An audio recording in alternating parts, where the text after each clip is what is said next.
Dear students, हम पढ़ रहे थे क्लास 10th का इकोनॉमिक्स का चैप्टर ग्लोबलाइजेशन, जो काफ़ी छोटा चैप्टर था। और प्रीवियसली हमने ग्लोबलाइजेशन का इंट्रोडक्शन लिया। हमने क्या क्या डिस्कस किया, देखिए। इंट्रोडक्शन में हमने पढ़ा कि ग्लोबलाइजेशन क्या होता है, ग्लोबलाइजेशन के पहले की कंडीशन हमारे यहाँ क्या थी, और इवन 1991 के अंदर क्या ऐसा हुआ कि हमने हमारी इकोनॉमिक पॉलिसीज को चेंज कर दिया। All such things we have discussed in last lecture. Globalisation के साथ साथ जब नई इकोनॉमिक पॉलिसी इंट्रोड्यूस हुई तो उसमें लिबरलाइजेशन, प्राइवेटाइजेशन और ग्लोबलाइजेशन, इन तीनों को एक साथ लाया गया। फिर ग्लोबलाइजेशन की definition I have already told you that definition is कि ग्लोबलाइजेशन एक ऐसा प्रोसेस होता है जिसमें हम इंटीग्रेट करते हैं, इंटरेक्ट करते हैं बिटवीन द टू इकोनॉमीज, दो अलग अलग नेशंस के इकोनॉमिक्स के बीच में एक्सचेंज शुरू हो जाता है और कनेक्शन बनता है। फिर हमने देखा कि कौन से फैक्टर्स हैं जो ग्लोबलाइजेशन को प्रमोट करते हैं। तो टेक्नोलॉजी का इंप्रूवमेंट होता है, फॉरेन ट्रेड इन्वेस्टमेंट आता है और बढ़ता है ऑब्वियसली, और इंटरनेशनल ऑर्गेनाइजेशन का हम पे प्रेशर था, that is why we have adopted this. हमने फिर पॉजिटिव और नेगेटिव इंपैक्ट्स के ऊपर भी बात की ग्लोबलाइजेशन के। आज जो हम बात करने वाले हैं दैट इज फेयर ग्लोबलाइजेशन। ठीक है, अब तक का केवल जो पार्ट हमने देखा वो एक इंट्रोडक्शन था। अब थोड़ा सा हो सकता है ट्रिकी हो जाए। ठीक है, तो देखिए, ग्लोबलाइजेशन तो अच्छी बात होती है, but what is fair globalisation? अगर आपको ग्लोबलाइजेशन का डेफिनेशन बोलेगा तो आप ग्लोबलाइजेशन का डेफिनेशन ऑब्वियसली दे पाओगे, बट अगर वो उसमें फेयर वर्ड और जोड़ देता है तो यहां सिचुएशन थोड़ी सी आपके लिए ट्रिकी हो जाएगी। क्यों? क्योंकि हमने देखा कि ग्लोबलाइजेशन नेगेटिव इंपैक्ट भी डालता है। तो उसी चीज को यहां पर क्या बोला गया है कि फेयर ग्लोबलाइजेशन क्या होता है? एक ऐसी सिचुएशन होती है जो क्रिएट करती है अपॉर्चुनिटी फॉर एवरीवन। सबको बेनिफिट मिलना चाहिए, प्रॉपर शेयरिंग होनी चाहिए हर कंट्री के साथ में अपॉर्चुनिटीज की, एंड जो भी शेयर कर रहे हैं, आप वेल्थ शेयर कर रहे हैं, ऑप्शन शेयर कर रहे हैं, सब चीजें। तो fair globalisation is that situation where it creates opportunity, equal opportunity for everyone and for every country. ऐसा नहीं कि किसी एक कंट्री को ही मिल रहा है, ऐसा भी नहीं कि अमेरिका का वर्चस्व ज्यादा है, अमेरिका हैज द पोटेंशियल, सो केवल उसी को बेनिफिट मिलेगा, ऐसा नहीं होना चाहिए। हर कंट्री, चाहे वो पुअर हो चाहे वो रिच हो, हर किसी के पास में चाहे रिसोर्सेज अवेलेबल हो चाहे नहीं हो, तो उन सबको मौका मिलना चाहिए ग्लोबलाइजेशन के बेनिफिट्स को गेन करने का। तो that would be fair globalisation. इसको आगे देखें तो government can take following step to ensure achieving the fair globalisation. अब ऐसा तो है नहीं कि ग्लोबलाइजेशन जब हम किसी को कह रहे हैं तो ग्लोबलाइजेशन का मतलब ये होगा कि ये फेयर ही होगा, ऐसा भी नहीं हो सकता। तो हमेशा ग्लोबलाइजेशन फेयर मैनर में ही काम करें, इस चीज को एंश्योर करने के लिए कुछ स्टेप्स हैं जो हमें ध्यान में रखने जरूरी हैं। अगर मैं पहले स्टेप की बात करूं तो यहां पर सबसे इंपॉर्टेंट है कि जो लेबर क्लास है तो उनके लिए लॉज बनने चाहिए, और उन लॉज को इंप्लीमेंट करवाना प्रॉपर मैनर में बहुत जरूरी है कि फेयर ग्लोबलाइजेशन। अदरवाइज तो ग्लोबलाइजेशन आने के कारण जो छोटी हमारी ट्रेडिशनल इंडस्ट्रीज होती हैं वो खत्म हो जाती हैं। इसी कारण से इसने कहा कि जो लेबर लॉ है, और अगर एमएनसीज आ रही हैं, हायर कर रही हैं वो लोगों को, तो उनके लिए भी जॉब सिक्योरिटी और हेल्थ वगैरह ये सारी चीजें बनी रहे, इस चीज के लिए भी यहां पर लेबर लॉ होनी चाहिए। ठीक है, तो ये चीज याद रहेगी आपको। पहले वाले पॉइंट में हमने क्या डिस्कस किया कि labour law must be there, और जिसको इंप्लीमेंट करवाया जाए एक प्रॉपर मैनर में। दूसरे वाले पॉइंट में बात करें अपन, तो जो स्मॉल प्रोड्यूसर्स हैं, डोमेस्टिक इंडस्ट्रीज हैं, इनको भी सपोर्ट मिलना चाहिए। अदरवाइज तो जैसा भी मैंने आपको बताया कि प्राइवेट इंडस्ट्रीज या small scale industries, cottage industries, traditional industries globalisation और इतने टफ कंपटीशन के कारण क्या हो जाता है, खत्म हो जाती हैं। ऐसे में जो स्मॉल प्रोड्यूसर्स हैं, डोमेस्टिक इंडस्ट्रीज हैं, वो भी लगभग खत्म हो जाएंगी। तो ऐसा नहीं होना चाहिए, इनको सपोर्ट मिलना चाहिए ग्लोबलाइजेशन के थ्रू। अगर आप ऐसा करवा पाने में पॉसिबल है आपके लिए, तो सक्सेसफुल हैं आप इसमें, तो we can say that is fair globalisation. If we are talking about the next one, that is the use of trade and investment barriers efficiently. क्या आप करें यूज किसका? ट्रेड और investment barriers efficient.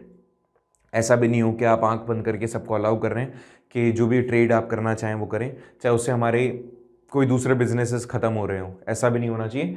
Use trade and investment barriers, कुछ ना कुछ barrier होना चाहिए, अदरवाइज तो चीजें आपके हाथ में रहेगी नहीं।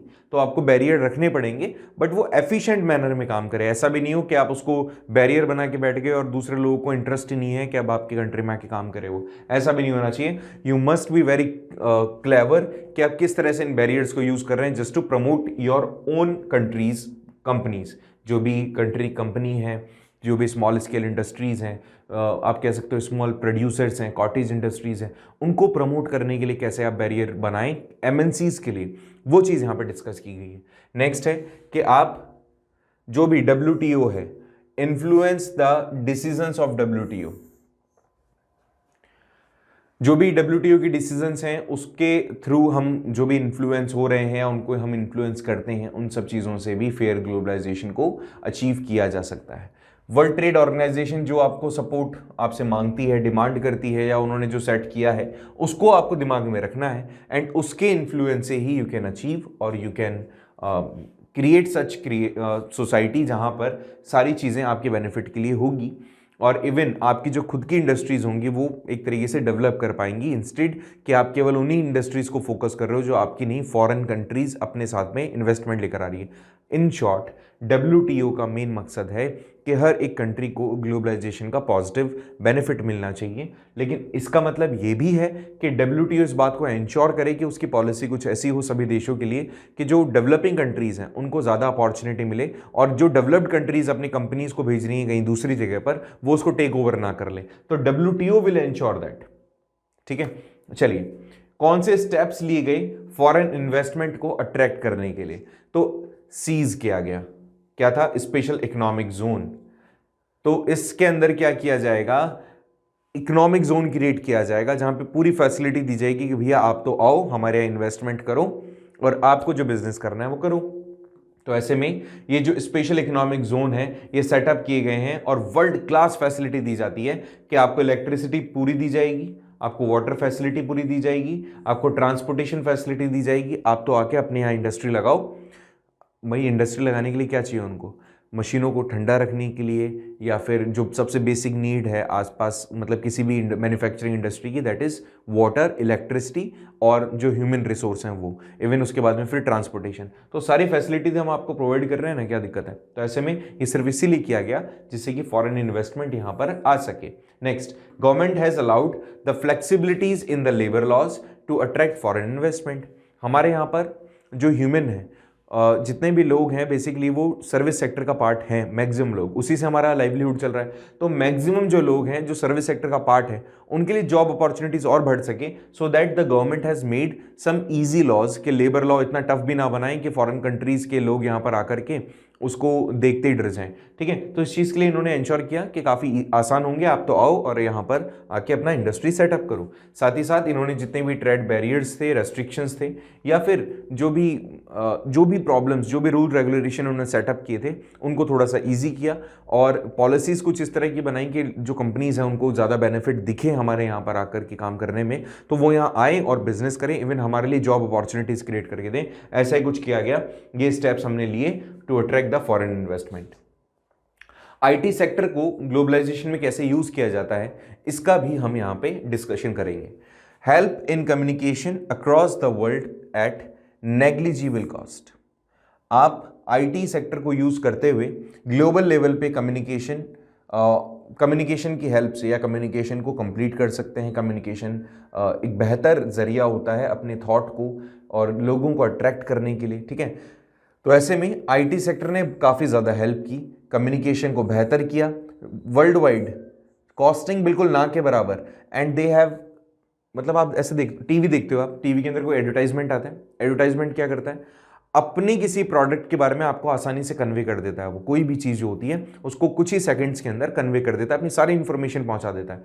तो ये सबसे बेस्ट तरीका है। नेग्लिजिबल कॉस्ट मतलब इतनी सी कॉस्ट आती है जिसका इम्पैक्ट इतना पॉजिटिव है कि आपके प्रोडक्ट बिकना शुरू हो जाते हैं, आपकी मार्केटिंग हो जाती है। You can actually take part, main जो आपकी स्ट्रीम है उसमें आप पार्टिसिपेशन करना शुरू कर देते हैं। तो IT सेक्टर की हेल्प से ही ये पॉसिबल हो पाया है। Transfer of datas and the other information, IT sector की हेल्प से क्या करते हो? कम्युनिकेशन को सुधारते हो। जो भी डेटाज हैं आपके, उन डेटाज को क्या करते हैं? आप ट्रांसफर कर सकते हैं, इंफॉर्मेशन को एक प्लेस से दूसरे प्लेस पर आप भेज सकते हैं। मनी को कंट्री के अंदर कहीं भी भेज सकते हैं, IT का ही कमाल है। इसके अलावा मार्केट्स को भी आज आपने लिंक कर लिया है, ऑनलाइन मार्केट लिंक हो गया है और आपके IT सेक्टर के कारण ही ये पॉसिबल हुआ है।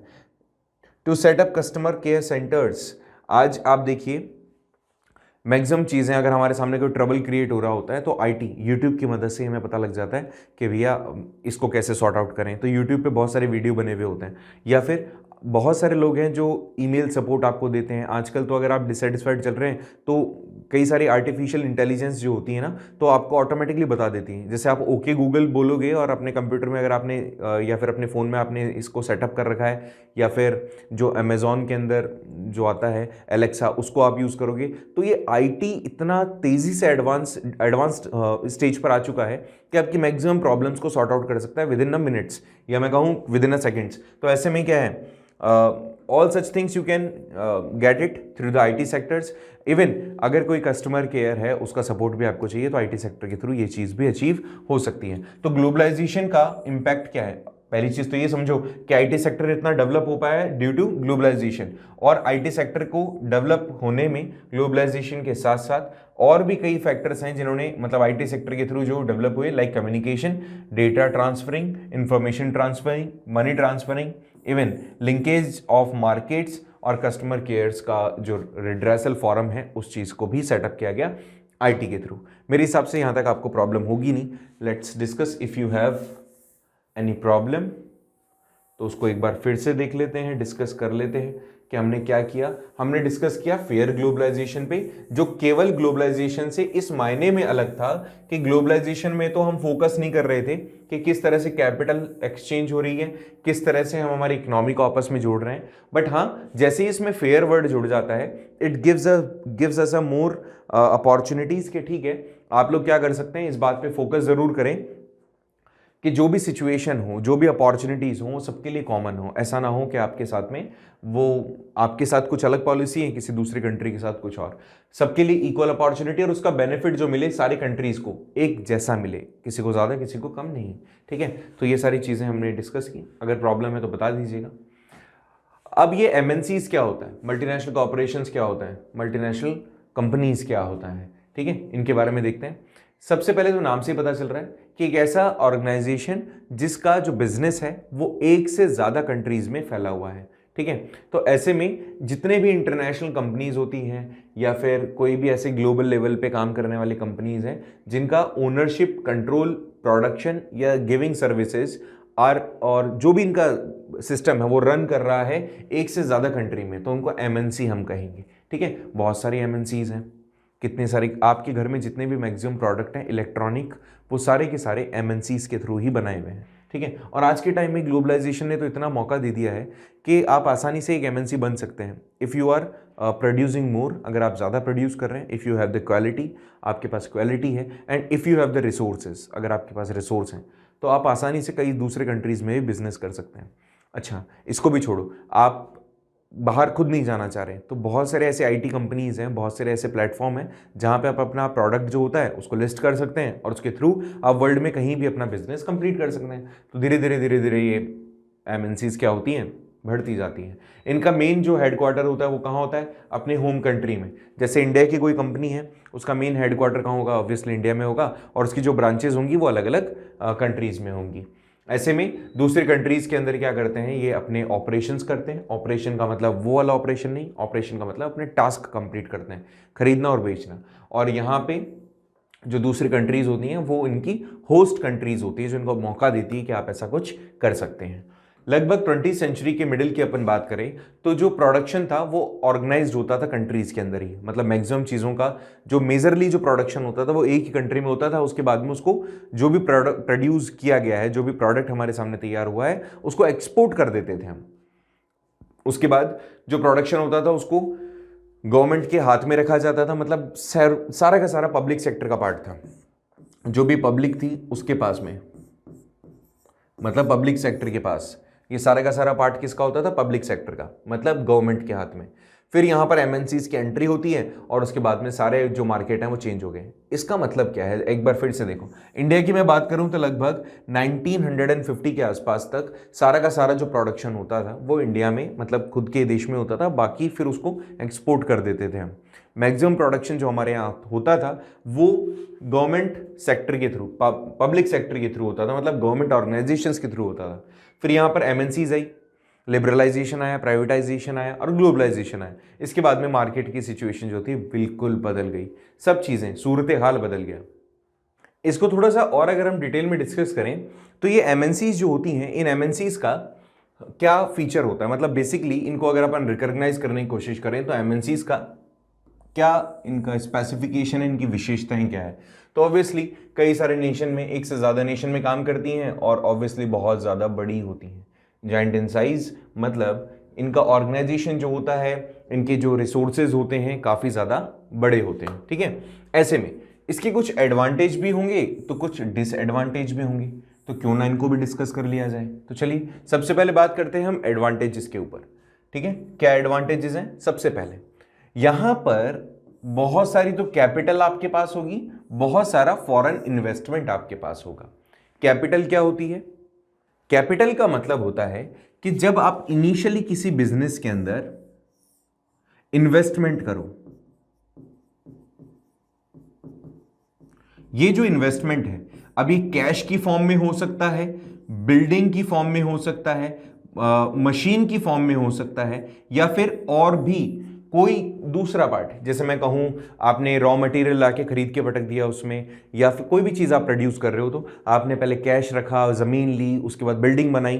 तो जो जो आप प्रोडक्शन करने से पहले खर्च करते हैं, मतलब आप इन शॉर्ट ये कहो कि कमाने के लिए आपने जो खर्चा किया है, मतलब इन्वेस्टमेंट जो आपने किया है, दैट इज योर कैपिटल। तो इनके पास में इस तरह का बहुत सारे कैपिटल होता है और इनके पास में फॉरेन इन्वेस्टमेंट भी होता है। अलग अलग जगह पे काम कर रहे हैं, अलग अलग नेशन में काम कर रहे हैं, तो ऑब्वियसली इनके पास बहुत पैसा होगा। इसके अलावा they have the availability of foreign exchange, they will have investment and they have exchange as well. इनके पास में हर देश की करेंसी भी होगी जहां जहां काम कर रहे हैं, और आसानी से इनके पास में वहां पे असेट्स भी होंगी उस कंट्री की। ठीक है, तो इनके पास में फॉरेन इन्वेस्टमेंट होता है, फॉरेन कैपिटल होती है, they also have the foreign exchanges. इसके अलावा यहां पे अगर देखा जाए कि एमएनसी छोटी छोटी जो कंपनीज होती हैं उनको अपने साथ में मिला लेती हैं, मतलब उनको टेक ओवर कर लेती हैं, उनको मौका देती हैं। तो ऐसे में जब छोटी छोटी कंपनीज को बड़ी बड़ी कंपनीज टेक ओवर कर लेती हैं तो जो स्मॉल स्केल इंडस्ट्रीज हैं उनको भी बहुत ज़्यादा बेनिफिट मिलता है। या तो इन स्मॉल स्केल इंडस्ट्रीज को अगर हम पॉजिटिवली देखें, हालांकि ऐसा बहुत कम होता है, बट फिर भी हाँ, अगर हम इसको एक पॉइंट बना के समझने की कोशिश करें तो जितनी भी स्मॉल स्केल इंडस्ट्री है किसी कंट्री की, उसको एमएनसी के आने के बाद में काफ़ी ज़्यादा बेनिफिट मिलता है, क्योंकि उनकी टेक्नोलॉजी वो समझ पाते हैं। कई बार तो ऐसा भी होता है कि टेक ओवर कर लेती है, और कई बार ऐसा भी होता है कि वो उनके साथ में कोलैबोरेशन करके वर्क कर रही होती हैं। ठीक है, एमएनसीज इन्वेस्ट कर देती हैं इन स्मॉल स्केल इंडस्ट्रीज में, सो दैट एमएनसी के पैसों के साथ, एमएनसी की टेक्नोलॉजी के साथ ये जो स्मॉल स्केल इंडस्ट्रीज हैं थोड़ी अपग्रेड हो जाए। ठीक है, ऐसा होता है। इसके अलावा जब एमएनसीज आती हैं तो अपने यहाँ पे सेटअप करेंगे, और जब सेटअप करेंगे अपने आप को तो इनको ह्यूमन रिसोर्स की जरूरत पड़ेगी। ह्यूमन रिसोर्स का मतलब है सर्विस सेक्टर। तो ऐसे में सर्विस सेक्टर को बहुत बेनिफिट मिलेगा। हमारे यहाँ के जो लोग होंगे, जैसे हमारे इंडिया की बात करेंगे आप, तो हमारे यहाँ के लोग उसके अंदर काम करेंगे जाके, उसके अंदर सर्विस सेक्टर का पार्ट बनेंगे, ट्रांसपोर्टेशन का या फिर वर्कर्स का, या फिर चाहे टेक्निकल कोई भी टीम हो, किसी का भी। तो ऐसे में ये जो सारे लोग होंगे ये ऑब्वियसली सर्विस सेक्टर को बूस्ट करेंगे, और साथ ही साथ जब इस तरह का टेक्नोलॉजी, इस तरह का मैनेजमेंट, इस तरह का कैपिटल या इन्वेस्टमेंट हमारे सामने आएगा तो no doubt we will have the modern technology in country, we will have the best management system in country. तो इन सब चीज़ों के कारण जब एमएनसी कहीं पर पहुंचती है तो these will be the advantages. और हाँ, जब एडवांटेज होंगे तो डिसएडवांटेज भी अपने साथ में लेकर आएंगे। क्या होगा, बट पहले इसको डिसएडवांटेज समझने से पहले ज़रूरी है कि एक बार एडवांटेजेस पे आप नज़र दोबारा डाल लें।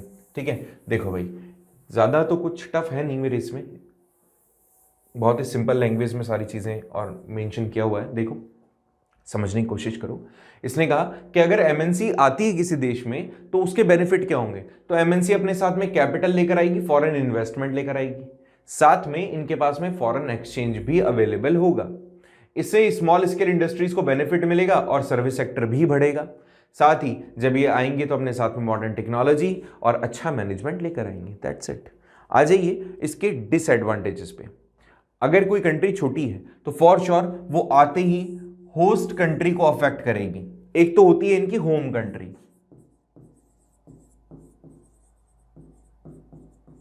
अब ये जो होम कंट्री, यहाँ तो उनका हेडक्वार्टर होगा, और जहां पर जाके काम कर रही हैं, जिस देश में जाकर ये अपने आप को सेटअप कर रही है, वो इनके लिए होस्ट कंट्री होगी। तो होस्ट कंट्री के लिए हार्मफुल होती है। क्यों? क्योंकि उनके सारे रिसोर्सेज ये यूज करने लग जाती हैं, नेचुरल रिसोर्सेज भी और जो ह्यूमन रिसोर्स हैं वो भी। तो होस्ट कंट्री को कहीं ना कहीं नेगेटिव इंपैक्ट ये डालती हैं।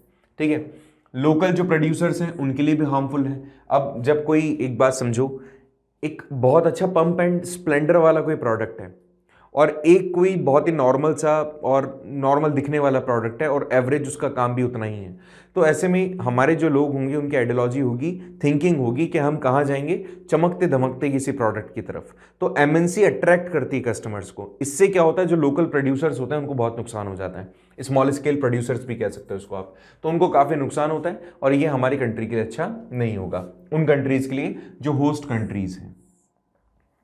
इसके अलावा हमारे यहाँ पर इकोनॉमिकल इनइक्वालिटी भी क्रिएट हो जाती है एमएनसीज के आने से। कुछ को तो जो अमीर हैं वो और अमीर होते हैं, जो गरीब हैं वो और गरीब होते हैं। कैसे? स्मॉल स्केल प्रोड्यूसर्स खत्म हो जाएंगे, अब जो लार्ज स्केल प्रोड्यूसर्स हैं जो एमएनसीज के साथ मिलकर के काम कर रहे हैं उनको ग्रो और मिल जाएगा, तो अमीर और अमीर, गरीब और गरीब हो जाएगा। देखो इस पॉइंट के साथ में अगर ये वाला पॉइंट जुड़ा हुआ है तब तो बेस्ट है पार्ट, इससे बेस्ट तो कुछ हो ही नहीं सकता, लेकिन ऐसा होता लगभग ना के बराबर है। आपकी फ्रीडम भी खत्म हो जाती है इससे, एमएनसीज के काम करने से आपकी जो फ्रीडम होती है उसके ऊपर भी क्वेश्चन मार्क लग जाता है, and that should also not be, और ऐसा ये नहीं होना चाहिए। ये भी चीज़ बहुत ज़रूरी है समझना। ठीक है, फ्रीडम कैसे? एमएनसीज यहाँ आ गई है, फॉरेन इन्वेस्टमेंट यहाँ आ गया है, हर तरफ जो फॉरेन प्रोडक्ट है वही चल रहा है। आप अब चाह कर के भी अपने जो खुद के जो होममेड प्रोडक्ट्स हैं उसको आप शेयर नहीं कर सकते। आप अब मजबूर हैं, आपके सामने कोई ऐसा प्रोडक्ट होगा ही नहीं, आप मजबूर हैं कि आप परचेज करेंगे केवल वो प्रोडक्ट जो किसी फॉरेन ब्रांड का है या फॉरेन कंपनी ने बनाया है। ऐसे आपकी खुद की इंडस्ट्री तो खत्म होती है, आप हैबिचुअल हो जाते हो उन सभी चीज़ों के लिए जो आपको एज अ तोहफा मिला है और आपकी गलतियों के कारण आपके सामने आया है। तो आपकी फ्रीडम नहीं रहती कि व्हाट यू विल चूज, जो भी चूज करेंगे सारा का सारा विदेशी होगा। इसका एक एग्जाम्पल है हमारे यहाँ के मोबाइल फ़ोन। कोई सा भी मोबाइल फ़ोन इंडिया का, इंडियन ब्रांड, मतलब अमूमन जितने भी लोग इसको यूज़ कर रहे होंगे, जो भी फ़ोन यूज़ करते हैं, मैक्सिमम आज के टाइम में वो कोई भी इंडियन ब्रांड यूज़ नहीं कर रहे होते हैं। और अगर ऐसा है तो उसका नुकसान क्या है कि we are actually forced to use the foreign companies brand. Foreign companies के जो ब्रांड है उनको यूज़ करने के लिए हमें फोर्स किया जा रहा है। It's quite simple. ठीक है, तो ये डिसएडवांटेजेस हैं। Now let's see the liberalisation. काफ़ी ज़्यादा सिंपल सा, काफ़ी ज़्यादा एक यूनिक सा कंसेप्ट है लिबरलाइजेशन। ऑलरेडी इसको हम एक बार तो डिस्कस कर चुके हैं, बट फिर से एक बार इसको डिस्कस करते हैं कि लिबरलाइजेशन क्या होता है। सारी चीज़ें शॉर्ट में बताऊंगा, डिटेल में बताने की मेरे हिसाब से इसमें ज़रूरत होगी नहीं तुम्हें, बट उसके पहले ये समझो कि ये ट्रेड बैरियर्स क्या होते हैं। ठीक है, तो क्या होते हैं ट्रेड बैरियर्स, लेट्स सी। अगर आप किसी भी तरीके का रेस्ट्रिक्शन लगा दो, गवर्नमेंट के थ्रू रेस्ट्रिक्शन लगे और धीरे धीरे रेस्ट्रिक्शंस बढ़ता जाए, इससे कि फॉरेन ट्रेड कम हो जाएगा। किसी भी रेस्ट्रिक्शंस को बढ़ा देना, गवर्नमेंट के थ्रू इंपोज कर देना किसी रेस्ट्रिक्शन को, so that we can decrease the foreign trade. ठीक है, चाहे उन पे टैक्स इंपोज कर दो, चाहे उन पे ड्यूटीज लगा दो, या पूरे तरीके से उनके जो प्रोडक्ट हैं उसमें किसी कमी को आप निकाल दो, तो ये क्या है, एक तरीके का ट्रेड बैरियर है कि आप ट्रेड को रोकने के लिए आपने कोई बैरियर क्रिएट कर दिया। इंडियन गवर्नमेंट इस तरीका ही काम करती जा रही है, लेकिन आफ्टर द इंडिपेंडेंस बहुत सारे ट्रेड बैरियर्स लगाने के बाद में फॉरेन इन्वेस्टमेंट को जो इन्होंने रोका था, उस चीज़ को इन्होंने वापस से कई रीजंस के कारण से क्या किया, कंसीडर किया। देखिए, Indian government after the independence has put many such barriers, बहुत सारे बैरियर्स इन्होंने लगा दिए जिससे कि फॉरेन इन्वेस्टमेंट रुक गया, फॉरेन ट्रेड हमारे यहाँ रुक गया। लेकिन this was considered due to the following reasons, कुछ कारण से इसको कंसिडर किया गया। वो कारण क्या थे, लेट्स सी। पहले इसको एक बार क्लियर कर देते हैं, उसके बाद इन रीजंस को देखते हैं। ठीक है, सबसे पहला रीजन है इसमें बड़ा ही सिंपल है। देखो, इसने कहा कि जितनी भी इंडस्ट्रीज थी, ये ट्रेड बैरियर्स लगाना या फिर रेस्ट्रिक्शंस लगाना, इसके पीछे का कारण क्या था कि जो भी बेसिक इंडस्ट्रीज हैं, बेसिक इंडस्ट्रीज का मतलब जैसे जो काफ़ी ज़्यादा आम तौर पर नीडेड हो हमारी आम जनता के लिए, तो जितनी भी बेसिक इंडस्ट्रीज थी उसके अंदर बहुत बड़े बड़े इन्वेस्टमेंट की ज़रूरत थी। जैसे आयरन को इंडस्ट्री सेटअप करनी है तो उसमें बहुत बड़ा इन्वेस्टमेंट चाहिए होगा, तो ऑब्वियसली प्राइवेट सेक्टर तो नहीं कर पाएगा। उस टाइम की बात कर रहे हैं जब हम आज़ाद हुए ही थे, तो ऐसे में सारी की सारी इंडस्ट्रीज को पब्लिक सेक्टर के अंदर डाल दिया गया, मतलब गवर्नमेंट ने अपने अंडर कंट्रोल ले लिया और सारा का सारा जो भी मैन्युफैक्चरिंग होता था, मैन्युफैक्चर, वो सारा का सारा प्राइवेट सेक्टर, पब्लिक सेक्टर के अंडर में होने लगा, मतलब गवर्नमेंट सेक्टर के अंडर में होने लगा। तो पहला पॉइंट क्या है कि बेसिक इंडस्ट्रीज के लिए ज्यादा इन्वेस्टमेंट प्राइवेट नहीं कर सकता था, तो पब्लिक सेक्टर ने किया, मतलब गवर्नमेंट ने किया। दूसरे पॉइंट की मैं बात करूं तो गवर्नमेंट ये चाहती थी कि जितनी भी बेसिक इंडस्ट्रीज हैं उसके ऊपर जो कंट्रोल रहना चाहिए वो उन्हीं का रहे। क्यों? जिससे कि गवर्नमेंट क्या कर सके, जितने भी क्रिटिकल इंडस्ट्रीज हैं उससे would provide necessary resources to the undertaken government development activities in the different segment of economy. मतलब ये पूरा का पूरा कंट्रोल अपने हाथ में रखना चाहते थे, जिससे कि कोई भी प्रॉब्लम अगर होती है या कोई भी डेवलपमेंट में बैरियर बनता है तो उसको ये खुद से ही डील कर सके। ठीक है, तो इन्होंने कहा कि अलग अलग सेगमेंट में हमारे इकोनॉमी के जो भी हमारे लिए नीडेड है उन सब को क्या कर सके, ये सेटअप कर सके। गवर्नमेंट कंट्रोल करना चाह रही थी इन बेसिक इंडस्ट्रीज को, क्योंकि उनको लगता था कि जो भी गवर्नमेंट इन इंडस्ट्रीज को जिस भी तरीके से टैकल करेंगी उससे जो भी ज़रूरत की हमारे रिसोर्सेज हैं वो सही तरीके से काम में लिए जाएंगे, एक डेवलपिंग मैनर में, एक सस्टेनेबल डेवलपमेंट के तौर पर इनको काम में लिया जाएगा और उससे नुकसान हमें नहीं होगा। बट हाँ, प्राइवेट सेक्टर को भी हमने अलाउ किया कि वो भी अपनी इंडस्ट्रीज लगा सकती हैं, बिजनेस सेटअप कर सकती हैं, बट उनको काम करना होगा, कंट्रोल में रहना होगा कुछ लॉज के, और ये लॉज कौन बनाएगा? गवर्नमेंट बनाएगी। ठीक है, और इसलिए इनको अलाउ किया गया कि जिससे कि जो पावर है वो कुछ लोगों के हाथ में ही नहीं रहे, लोगों को भी और आम लोगों को भी मौका मिले कि they can set up their businesses. और लास्ट पॉइंट की अगर अपन बात करें तो इसका मेन पर्पस था कि हम मिक्स इकोनॉमी को फॉलो करें, और मिक्स इकोनॉमी का मतलब जहां पे कैपिटलिस्ट आइडियोलॉजी और सोशलिस्ट आइडियोलॉजी दोनों एक साथ चलती हैं, इसको फॉलो किया जा सके for removing the poverty, inequality, distribution of income, जो inequal distribution of income and wealth है, अनएम्प्लॉयमेंट है, इन सब को आप क्या कर सको, इन सब को आप ओवरकम कर सको और इकोनॉमिकल ग्रोथ दे सको। साथ ही साथ यहां पर इसने बताया कि सोशल जस्टिस, जो सोशल जस्टिस है वो भी आप दे सको लोगों को। इसके लिए जरूरी था कि गवर्नमेंट ने ट्रेड बैरियर्स लगाए। अगर कोई बैरियर नहीं होता तो हर इंसान अपनी मनमर्जी से काम करता और ऐसे में अमीर और अमीर, गरीब और गरीब हो जाता। तो गवर्नमेंट ने क्या किया, गवर्नमेंट ने मैक्सिमम जो भी इंडस्ट्रीज थी उनको बंटवारा कर दिया कि कुछ इंडस्ट्रीज को तो अपने पास रखा जो कि बहुत ही इंपॉर्टेंट थी, बेसिक इंडस्ट्रीज थी, और कुछ को अलाउ कर दिया कि ठीक है भाई तुम इसके ऊपर या इसका प्रोडक्शन कर सकते हो, बट उसके लिए भी लॉज बना दिए। तो ये ट्रेड पीरियड्स लगा के लिबरलाइजेशन के इस कंसेप्ट को इन्होंने स्टार्ट किया। क्या था कि इन्होंने लिबरलाइजेशन जब शुरू किया 1991 में, तो they have initiated such category कि आप अब कोई भी बैरियर या रेस्ट्रिक्शंस नहीं लगाएंगे, गवर्नमेंट ने जो पहले लगाए थे उनको हटा देना, और एक ऐसा प्रोसेस जिसमें आप रिमूव कर देते हो इस तरह के बैरियर्स, इस तरह के रेस्ट्रिक्शंस जो गवर्नमेंट ने ऑलरेडी पहले लगाए हुए थे। तो उसी सिचुएशन को कहा जाता है लिबरलाइजेशन। कब आया था? 1991 में। इसमें क्या किया गया, जो अनवांटेड रेस्ट्रिक्शंस है उनको हटा दिया गया, जिससे कि इंडस्ट्रीज को प्रमोट किया जा सके। अब रेस्ट्रिक्शंस हटाने का मतलब ये नहीं है कि कोई भी व्यक्ति कोई भी काम करेगा, नहीं। इसके अंदर इंडिविजुअल्स को लाइसेंस दिया गया, प्राइस कंट्रोल किया गया, और हर एक चीज जो कि किस टाइप से बनी हुई है, उसका रिक्वायरमेंट क्या है, उन सभी के लिए लाइसेंस वाला जो सिस्टम है वो लेकर आया गया, और लाइसेंस कंपलसरी किया गया चीजों को लेकर के।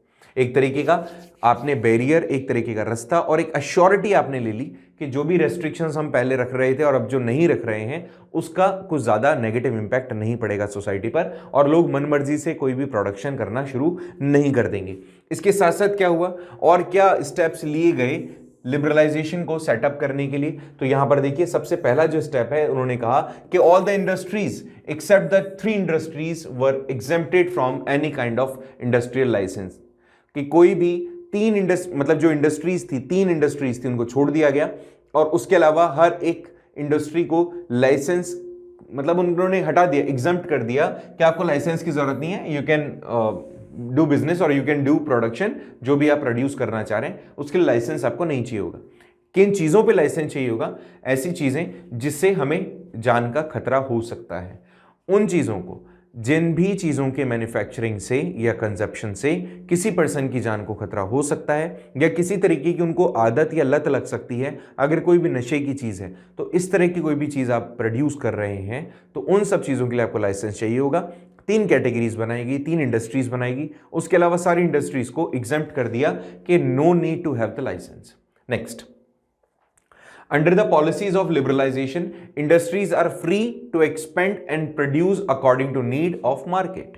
सबसे बेस्ट तरीका कि मार्केट के हिसाब से नाउ यू कैन प्रोड्यूस, जो भी आप प्रोड्यूस करना चाहें, जो भी आपकी रिक्वायरमेंट है और जैसा आप सोचते हैं वैसा आप प्रोड्यूस कर सकते हैं, आप पे कोई रेस्ट्रिक्शंस नहीं है। Now the producers are free to import the machinery raw material from abroad. अब जो लोग हैं जो बेसिक प्रोडक्शन कर रहे हैं इंडिया के अंदर या किसी भी कंट्री के अंदर, जो प्रोड्यूसर हैं, अब वो चाहते हैं कि विदेश में कुछ ऐसा चल रहा है, वो यहाँ पर भी कुछ लेकर आना चाह रहे हैं, तो विदेशों से मशीन्स वो इंपोर्ट कर सकते हैं और रॉ मटेरियल इंपोर्ट कर सकते हैं और यहाँ पे प्रोडक्शन करके बेच सकते हैं। पहले ऐसा नहीं हो सकता था, लाइसेंस चाहिए होता था आपको। And the last thing is now the industries are also free to import modern technologies from the other countries.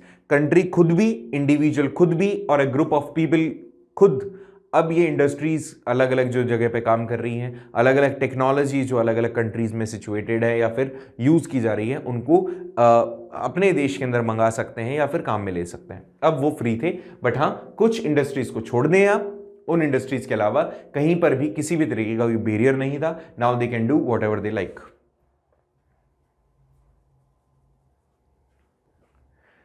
इसी कंसेप्ट के अंदर एक और टर्म आता है विच इज प्राइवेटाइजेशन। वैसे तो नाम से ही पता चल जाता है प्राइवेटाइजेशन क्या होता है, कि प्राइवेटाइजेशन एक और कंपोनेंट है लिबरलाइजेशन का। मतलब आप कह सकते हो लिबरलाइजेशन का एक और कंसेप्ट है, इसी से जुड़ा हुआ है प्राइवेटाइजेशन। इसमें आप अलाउ कर देते हो प्राइवेट सेक्टर को कि वो खुद की इंडस्ट्री सेटअप कर सकते हैं, और जिसके अंदर जो पहले किसके पास में थी, गवर्नमेंट या पब्लिक सेक्टर के पास में थी। नाउ द पब्लिक सेक्टर जो राइट्स रखे हुए था कुछ इंडस्ट्रीज के ऊपर, वो शेयर करता है, अलाउ करता है प्राइवेट इंडिविजुअल्स को या कंपनीज को कि now you can also take participation in that, कि आप भी इसमें पार्टिसिपेशन कर सकते हैं। लेट्स सी कि ऐसे स्टेप्स क्यों लिए गए। पहली चीज, the number of industries reserve for public sector has been reduced from 71 to 3। अब तो ये भी एक हो गया है केवल, ठीक है। देखो उसने कहा कि प्राइवेटाइजेशन जब हुआ तो उसके बाद क्या हुआ, गवर्नमेंट ने पहले 71 टाइप की इंडस्ट्रीज को अपने पास में रिजर्व कर लिया था कि इसके अंदर तो केवल हम ही काम करेंगे और कोई काम कर ही नहीं सकता। लेकिन उसको 1991 के अंदर हटा करके 3 कर दिया, 3 इंडस्ट्री कर दी। और अब अगर मैं 2021 की बात करूं तो लगभग 1 इंडस्ट्री है।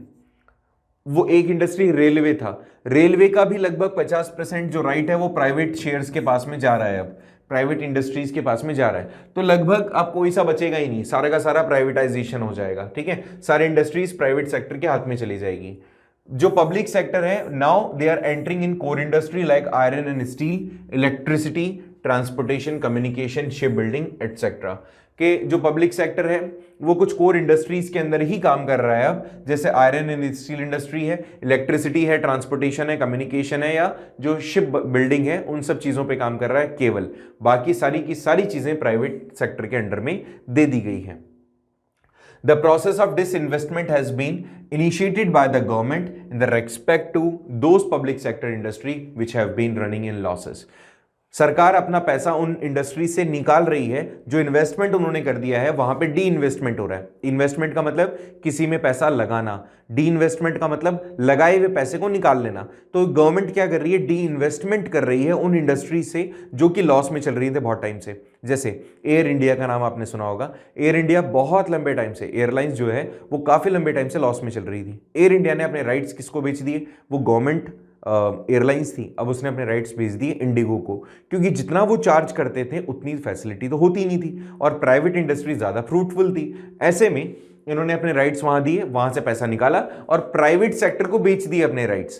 प्राइवेट सेक्टर को जब बेचा तो उससे जो पैसा आया गवर्नमेंट ने उसको कहीं और इन्वेस्ट कर दिया। और ये जो शेयरिंग होती है यहाँ पे 50-50 की भी हो सकती है, 49-51 की भी हो सकती है, डिपेंड करता है गवर्नमेंट की पॉलिसीज किसके साथ में किस तरह की है। मैक्सिमम जगह पर जहां पर 50% से ज्यादा हिस्सेदारी होती है वो इंडस्ट्री उसी की मानी जाती है।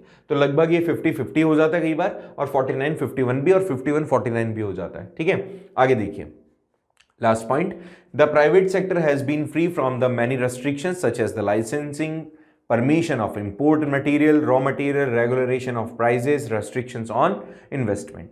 अब जो भी प्राइवेट सेक्टर यहां इंट्रोड्यूस हुआ था, नाउ दे आर फ्री कि उनको किसी भी तरीके की अननेसेसरी के रेस्ट्रिक्शंस को फॉलो नहीं करना है, अननेसेसरी के रूल्स रेगुलेशंस फॉलो नहीं करने हैं। वो जहां से रॉ मटेरियल लेना चाहें दे आर परमिटेड, जहां से जो प्राइस वो रखना चाहें, जो रेस्ट्रिक्शंस उनके सामने पहले डाले गए थे उनको हटाना है, प्राइस अपने मन मुताबिक, और हाँ टैक्सेशन जरूर देना है तुम्हें। इन सब चीजों के साथ में एक्सेप्ट किया गया कि private industries can take participation in market. Hopefully समझ में आ गया होगा। चलिए थोड़ा सा और आगे देखते हैं कि ग्लोबल लेवल पे आप ग्लोबलाइजेशन को जब देखते हो तो यू फाइंड कि बहुत सारे स्ट्रगल है, बहुत सारे स्ट्रगल यू विल फेस। कैसे?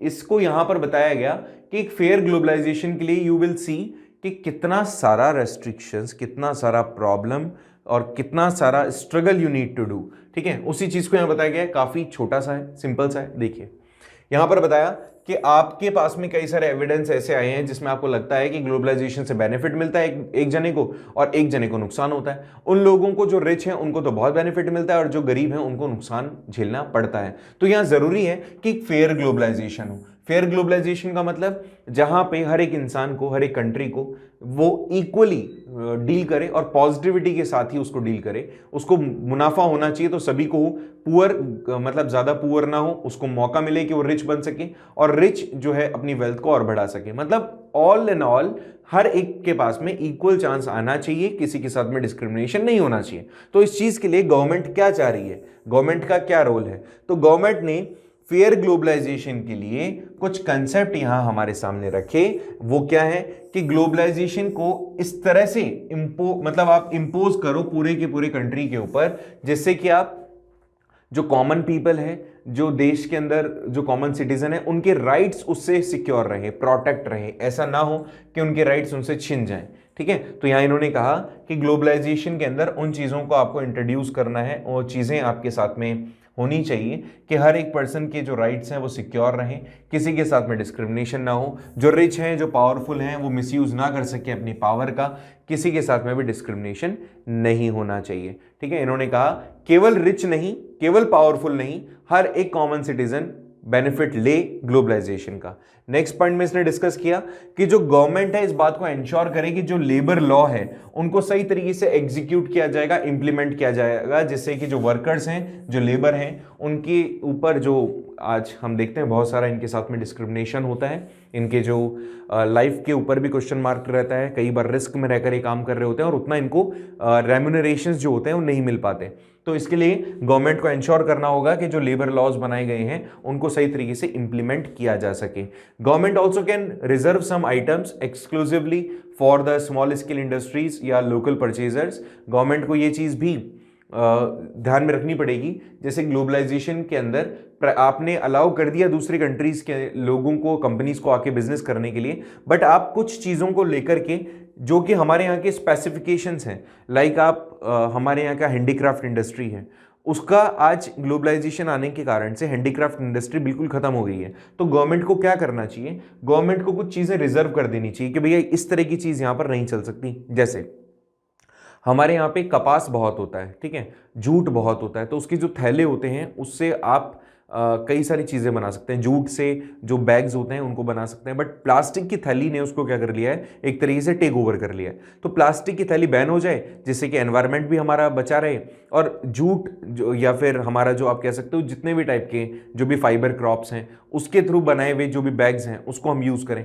अगर आपने ऐसे राइट्स रिजर्व कर दिए तो फॉर श्योर जो हमारी इंडस्ट्रीज होंगी वो ग्रो करेंगी और इवन हमारा जो एनवायरनमेंट है वो भी ठीक होगा, अच्छा हो जाएगा। तो इस तरह से कुछ चीज़ों को आपको रिजर्व करना पड़ेगा जिससे कि इन इंडस्ट्रीज को हम मरने से बचा सकें, खत्म होने से बचा सकें। ये और भी ज़्यादा ज़रूरी है कि गवर्नमेंट ट्रेड इन्वेस्टमेंट बैरियर्स लेकर आए, या फिर कोटा सिस्टम करे, या फिर इंपोर्ट ड्यूटी चार्ज करे। कोटा सिस्टम मतलब कि भैया 50% इंडस्ट्रीज यहाँ आ सकती है और 50% जो होगा इंडस्ट्री वो देश का ही होगा। आपने पूरे तरीके से फॉरेन कंट्रीज की जो कंपनीज हैं उनको आपने अलाउ कर दिया आपके देश में काम करने के लिए, तो जो आपकी खुद की कंपनीज हैं वो कहीं ना कहीं नुकसान में रह रही है। तो this is not the right manner, ये सही नहीं होगा और इससे हमारे को नुकसान भी पहुंचना है। और ये नुकसान जो होता है कहीं ना कहीं हमारी इकोनॉमी को भी पीछे धकेलता है, क्योंकि वो सारा का सारा जो वेल्थ होती है वो कंपनीज तो एक्सट्रैक्ट करके अपने देश में ले जाती हैं। तो this is also one of the reasons कि गवर्नमेंट को इसमें इंटरफेयर करना जरूरी है। इसका लास्ट पॉइंट देखते हैं। लास्ट पॉइंट में कहा कि WTO अपनी पॉलिसीज बनाता है और WTO अपनी पॉलिसी के हिसाब से कई बार ऐसा देखा जाता है कि जो उनकी खुद की कंट्रीज हैं उनको बेनिफिट देने के लिए वो थोड़ा सा अपनी पॉलिसीज के अंदर ऊपर नीचे कर लेते हैं। तो यहां पर नेगोशिएट हमें करना पड़ेगा, हमारे हिसाब से हमें पॉलिसीज बनानी पड़ेगी। WTO कैन नॉट फोर्स अस कि आपको ये पॉलिसीज अडॉप्ट करनी पड़ेगी और इसी के हिसाब से काम करें, तो वहां पर नेगोशिएशन की जरूरत है। तो वी कैन डू नेगोशिएशन कि आप फेयर रूल्स बनाएं जो कि हमें बेनिफिट दें। ठीक है, नेक्स्ट WTO क्या है? तो WTO एक ऑर्गेनाइजेशन है, वर्ल्ड ट्रेड ऑर्गेनाइजेशन, जो हमेशा अलग अलग कंट्रीज के साथ में मिलकर के, मतलब इस तरह का एक मोटिव रखता है कि सारे देश के अंदर जितने भी वर्ल्ड में जितनी भी कंट्रीज हैं 191 कंट्रीज अप्रॉक्स, वो सारी कंट्री मिलकर के क्या करें, एक साथ बिजनेस करें जिससे कि सबका डेवलपमेंट हो सके। ये कब शुरुआत हुई थी? 1 जनवरी 1995 के अंदर WTO का एक एग्रीमेंट साइन हुआ जिसमें 124 नेशंस ने मिलकर के साइन किया। आगे चल करके 15 अप्रैल 1994 के अंदर इसको रिप्लेस कर दिया गया। मतलब ऐसे समझें, यहां पर 1995 के अंदर इस चीज को अडॉप्ट कर लिया गया और 1994 के अंदर इस चीज को पहले से, मतलब जो चीजें चल रही थी, जो एग्रीमेंट पहले चल रहा था, उसको थोड़ा सा रिप्लेस कर दिया गया। पहले तो ये बना था, फिर उसको रिप्लेस करके ये बनाया गया। ठीक है, इसके अंदर इसका सेंटर कहां है, हेडक्वार्टर कहां है? तो ये स्विट्जरलैंड में है, जिनेवा जगह के अंदर। जिनेवा जगह है स्विट्जरलैंड की, वहां पर इसका हेडक्वार्टर सिचुएटेड है। 164 कंट्रीज करंटली इसका पार्ट है। ठीक है, इसका ऑब्जेक्टिव क्या था कि ये ट्रेड को प्रमोट कर सके, जितने भी मेंबर्स हैं उनके बीच में 164 मेंबर्स के बीच में ये ट्रेड को प्रमोट कर सके। जो भी बैरियर्स बना रखे हैं, जो भी टैरिफ बैरियर्स हैं, उन चीज को भी अबॉलिश किया जा सके, खत्म किया जा सके। And every nation must have the chance कि वो दूसरी कंट्री में जाके काम कर सके।